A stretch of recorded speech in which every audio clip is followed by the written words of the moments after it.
What's up? What's going on? This is RJ Game News USA back today with another video. And today we're going to do chapter 5 of this little mini series I've been doing on the history of the Super Bowl. We're going to cover Super Bowls 41 through 50. So if you like that kind of content, stick around, hit the like button, share, and subscribe. And don't forget to comment below. I will answer it. Alright, let's jump right into it. So, we're definitely in the era where I was watching a bunch of these Super Bowls, like all of them, basically. I lived and breathed the NFL. I still do to this day, obviously. And this Super Bowl was a monumental occasion for many reasons. Super Bowl 41, the Indianapolis Colts defeated the Chicago Bears 29-17.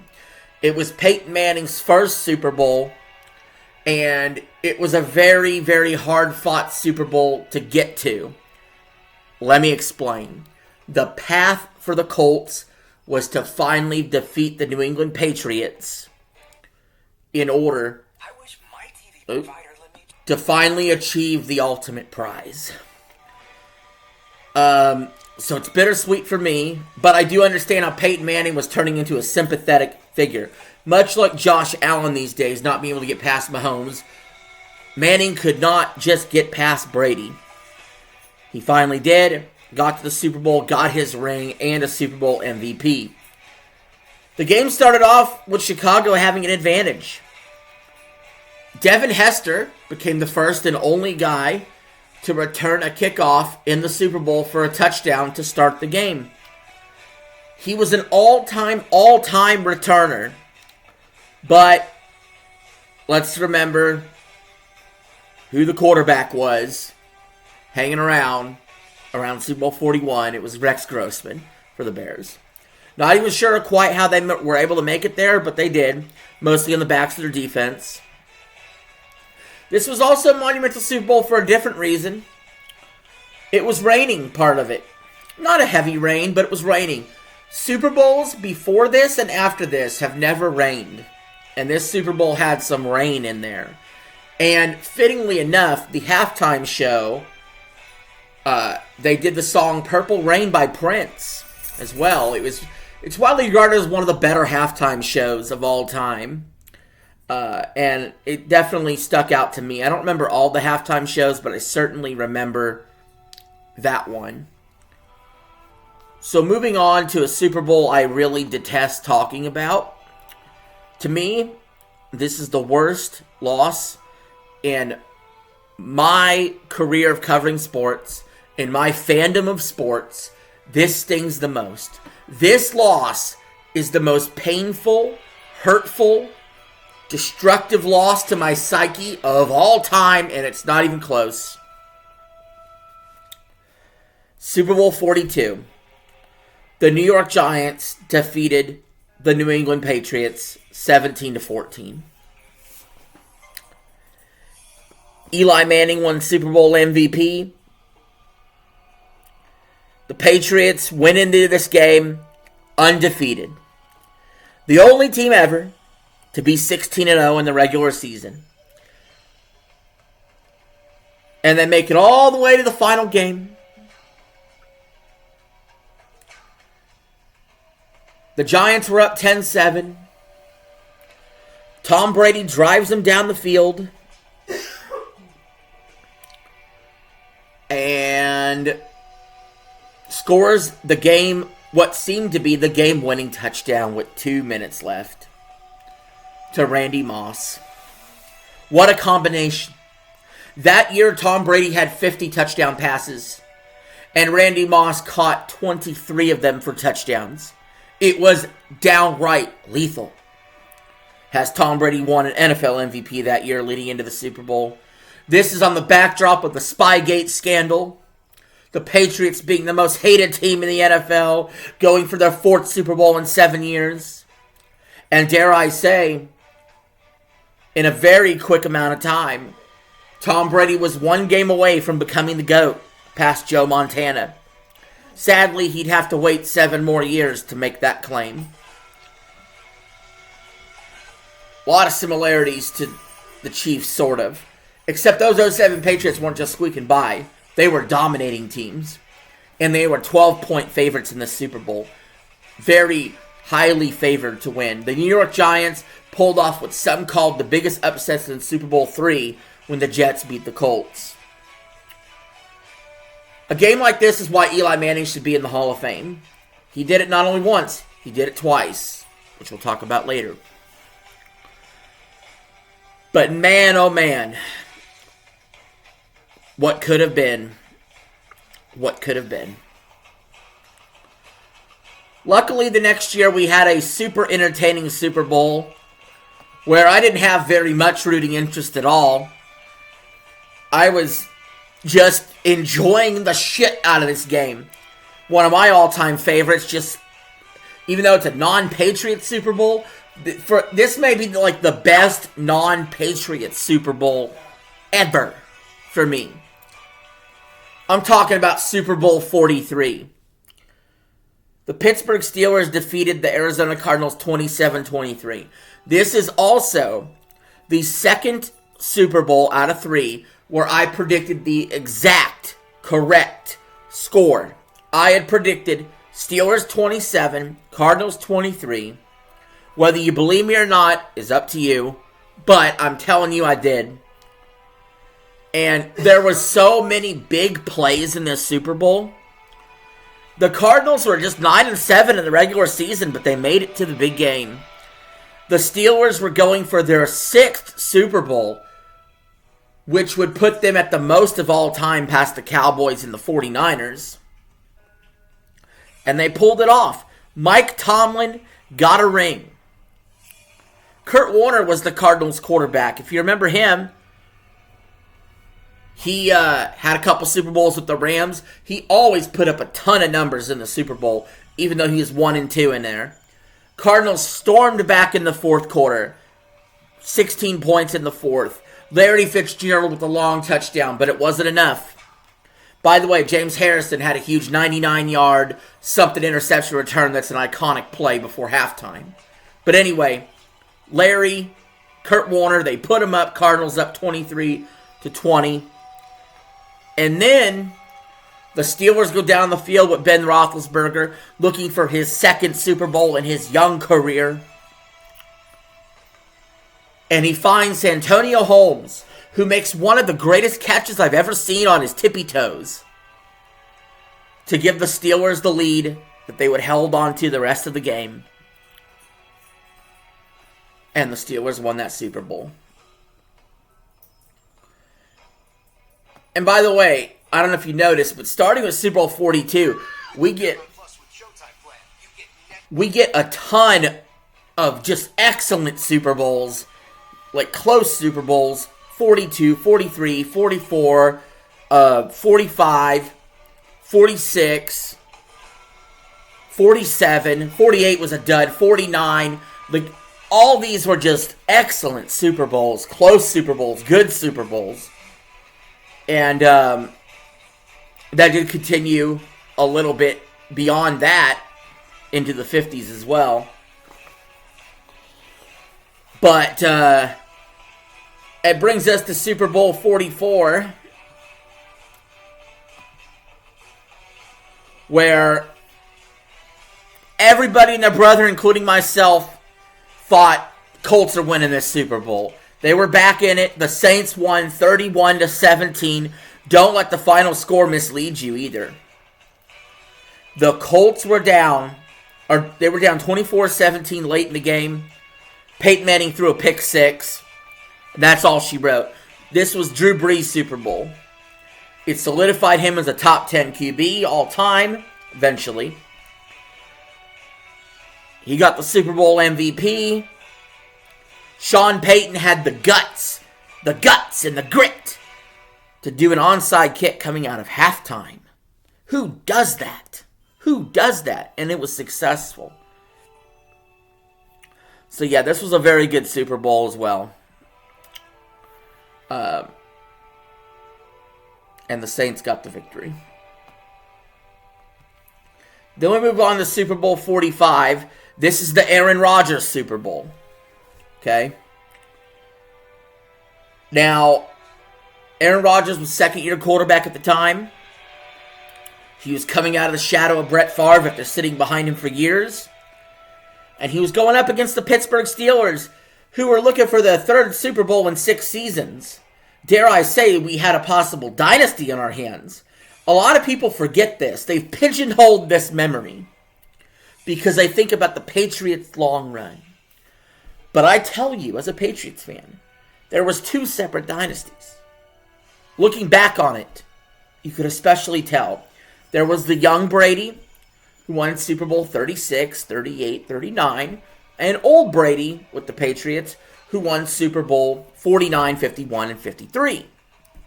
There was a 10-year gap where they didn't win a championship. And in that gap, the Steelers were hardcore, almost a dynasty themselves. But they weren't because they lost this game. Had the Steelers won this game, I believe they would have been a dynasty. Because it would have been their third Super Bowl in 6 years. And it also would have been important because it would have given them their 7th, which would have been the most Super Bowls in the NFL by 2 over any other team. But thank God that didn't happen. Aaron Rodgers got his one lone Super Bowl here. He did it. Now after this, his playoff record sucked. But he got the one. Could never take it away. 31-25 as he was the Super Bowl MVP. And he was starting to be king of the mountain a little bit. But that mountain didn't last very long. Super Bowl 46 rolled around. And let me tell you what, this should have been the Patriots' revenge. This should have been their revenge. But it wasn't. Sadly, the Giants won this game 21-17. Tom Brady, after winning his first 3 Super Bowls, lost 2 to the Giants. 4 years apart. Eli Manning was Super Bowl MVP again. I remember commentators at the time saying, this makes him a Hall of Famer one day. Well, we just had the vote for Hall of Fame, and Eli Manning did not get in the first ballot. But many believe he will eventually get in the Hall on the back of this game and the other game.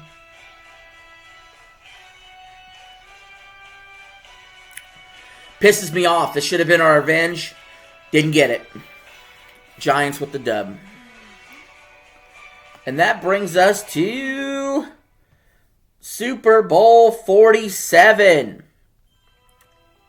What a crazy, weird Super Bowl. And it was in New Orleans as well, where the Super Bowl will be held this year. So many Super Bowls in New Orleans. Guys, I hate to point out the obvious, but why can't we just do a full rotation for the Super Bowl? All 32 teams, is there 30 stadiums? Yeah, there's 30 stadiums in the NFL. Okay, because the LA shares one, New York shares one. Can we rotate between the 30 fucking stadiums in the NFL? Does every Super Bowl either have to be in a dome or in nice weather? Can we please rotate it among the 30 cities? Do something different, please. New Orleans getting way too many fucking Super Bowls. But the Baltimore Ravens defeated the San Francisco 49ers 34-31 in a highly entertaining Super Bowl. Ravens were leading big early. 49ers tried to mount a comeback. It didn't quite come together. A great goal line stand for Baltimore. Interesting to note here, the power went out at one point, and they actually stopped the game for a little while. So that was wild. And the Super Bowl MVP was Joe Flacco. And I believe Ray Lewis retired after this game. If you remember, Ray Lewis won Super Bowl 35, and he was the Super Bowl 35 MVP, part of that great 2000s Ravens defense. Well, he bookended his career because that was early in his career, but late in his career, winning the Super Bowl. And in my opinion, became the greatest middle linebacker of all time. And Joe Flacco, what a story, man. It's his one run. He's like Eli Manning, except he had the one run. And no, Joe Flacco's not a Hall of Famer. I know that. I know better than that. But the man's won, I think, as many road playoff games as anybody in his career. He beat the Patriots twice in New England's building. That was rare. I think they were like 20-4 at home in the Brady era in the playoffs.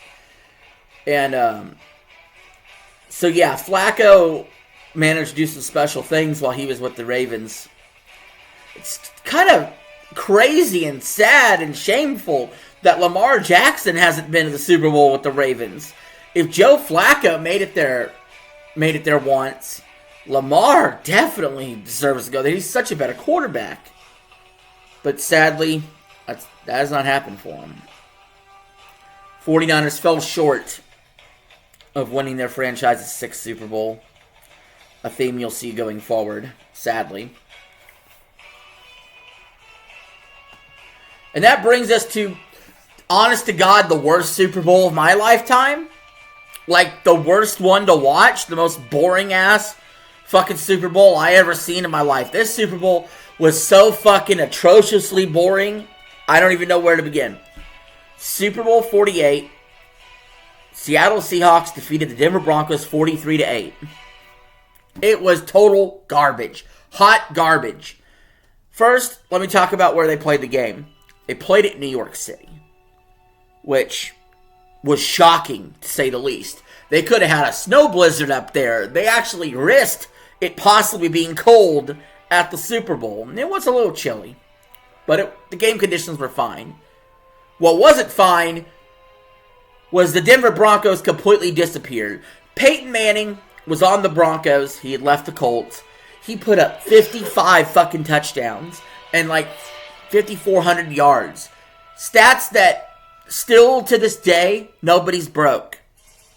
And they get to the fucking Super Bowl and they totally shit the bed. The game starts with Peyton Manning going to take a snap from shotgun. He moves up to do protection adjustment, and the center just snaps the ball over his head, and you start the game with a safety. From there, it never got better. Seattle, with a young Russell Wilson and a Legion of Boom defense, won a Super Bowl. They were young, they were hungry, and they wanted it more, and they got it. I mean, I was stunned by this result, to say the least. The MVP was Malcolm Smith, a linebacker.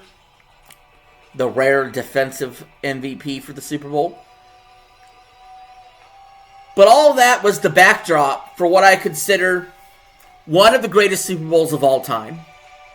So up to this point, up to 49, this Super Bowl right here is the best Super Bowl of all time. I do think that there's a debate between this and 51, right? Maybe if you don't like the Patriots, maybe you like 52 or 42 or 46. But I think legitimately, taking even the bias out of it, 49 and 51 are incredible. You'll hear more about 51 soon.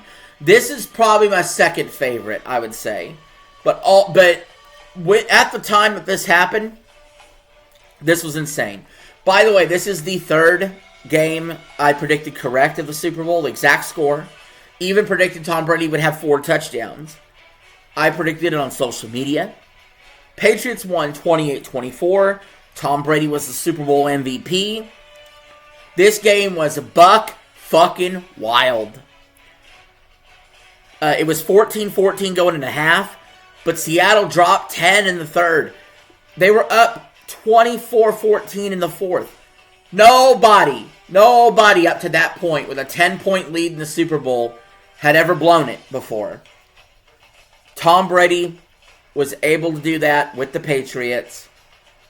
They had 2 drives down the field that resulted in touchdowns, and they actually took the lead, 28-24.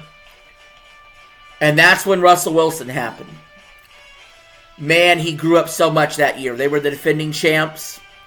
They were trying to go for back-to-back, Legion of Boom in full prime, we'll say. But Russell Wilson throwing it to no names like Dave Matthews or Chris Matthews or whoever the fuck it was. Marching down the field. And They actually got it to the 1 yard line. And I'll be honest, in my bones, I was like, oh, for fuck's sake, not again. We just dealt with this in 42. We dealt with this in Super Bowl 46. Was this going to happen again? Was Brady about to be 3-3 in the Super Bowl? I mean, I could not call him the GOAT until he won this game. Because Joe Montana had 4 rings and Brady had 3 rings. He had a lot of other records past Montana already at this point. But I couldn't go there yet. Not until he finally won this fucking game. And then something blessed from heaven came from the sky. Pete Carroll had a complete brain fart and decided to throw the ball from the 1 yard line with 19 seconds left, instead of running it to beast mode Marshawn Lynch. And a rookie corner, Malcolm Butler, who I could have just flat out kissed after he made this play, broke hard on the route, on the slant, and picked the ball off. Immediately, everybody was completely stunned. The crowd, the audience at home, everybody had the same reaction. And then literally 2 seconds later, you pan to Tom Brady jumping up and down like a little kid, going absolutely berserk. And I did the same fucking thing. The same fucking thing as a full-grown man, jumping up and down like I had just won the goddamn lottery. The Patriots won this Super Bowl. Tom Brady became the GOAT. And a new dynasty was starting.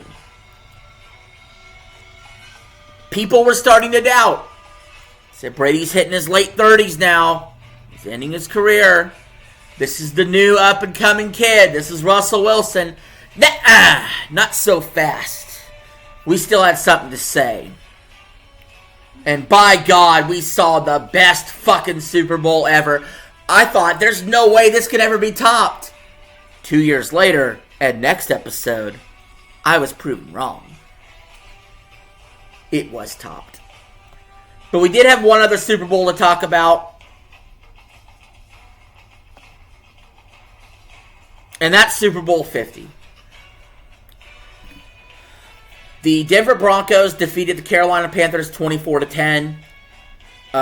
Von Miller was the Super Bowl MVP linebacker for the Broncos. Peyton Manning's final game, barely hanging on to a thread at age 39. No talent left at all. They completely won off the defense. Cam Newton was the NFL MVP going in. The Panthers were 15-1. 15-1! The Panthers. But there was a fumble that occurred, and Cam Newton didn't jump on the football. And that's all people remember him for, sadly. That MVP season, but then not jumping on the fumble. The rest of his career, he was chasing to get back and never did. He never did. He never did. He never did. And Peyton Manning rode off in the sunset. Even though that was only, 9 years ago, a lot has changed. A lot. But anyway, guys, that was Chapter 5 of our History of the Super Bowl video. So if you enjoyed that, let me know. Thank you all for watching. We got one more chapter to do next. And I'll see you then. Peace. I'm out. Have a good one.